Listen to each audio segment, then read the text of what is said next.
welcome to A Life of Creation. I'm here with Justin Bawinkel, and he is about to answer the 10 questions. Question 9.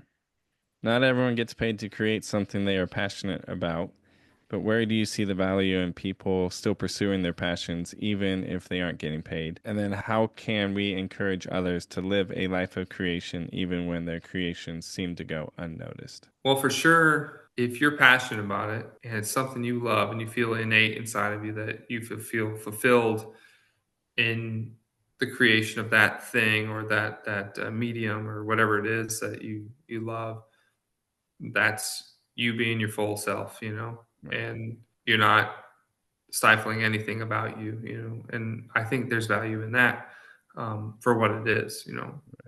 We were on tour. We were in New York City, and we were in Times Square walking around after a show. We walked into this diner. It's probably like 2, 3 in the morning. It was so late. I have no idea what time it was.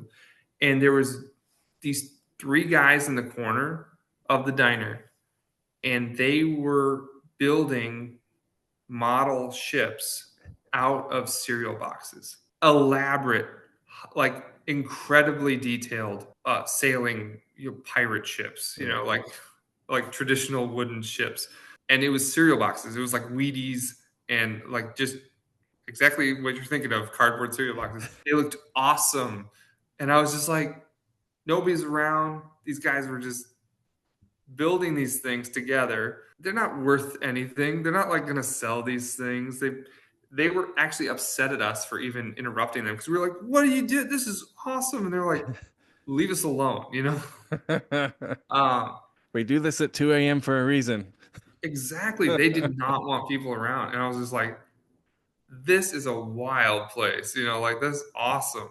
I mean that was their thing. Like and they're killing it. They were so good at it. Like Yeah. a creation going unnoticed would be hard for me because I like people. I like being around people. I like people experiencing what I make, and it doesn't have to be, I guess. But that would be one of the harder ones for me. It's like I definitely feel fulfilled when people notice what I do, and like I mean, playing in the band, that's 100% of what you do. Like if nobody noticed it or cared, why play music? It's like maybe there's a reason, but it definitely wasn't my motivation. It's like I like the performance. I love the Right. performance. I didn't like recording as much.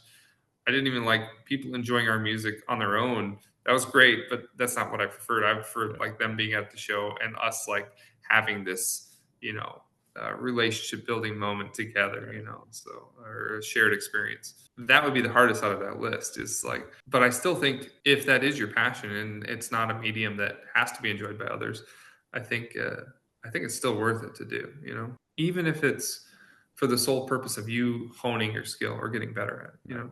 I think learning, I hope I never stop learning something new. Like I hope that's what I can show my kids and be an example of for them. It's like, hey, I'm doing this thing. I am doing something I suck at for the sake of learning. Like Right. I started doing jujitsu about a year ago. There's never something more evident of sucking at than starting like jujitsu in just before I turned 40. It was like, but I was like, you know what? I want to learn something new. I want to learn something new, and I need to exercise. I'm gonna do this. And it's very a polarized experience. You know exactly how you're doing when you start fighting somebody because there's only winning and losing. Right. There's not really like a it's very obvious. So no consolation prize No. things or participation trophy. It's like you won and you lost. It's very clear. But anyway, I had to work jujitsu in there sometime or Right. some Yeah. There way. you go. Born out of this desire to like constantly be learning, and I'm doing it with my kids too. So it's like Right. something we can do together. So it's fun.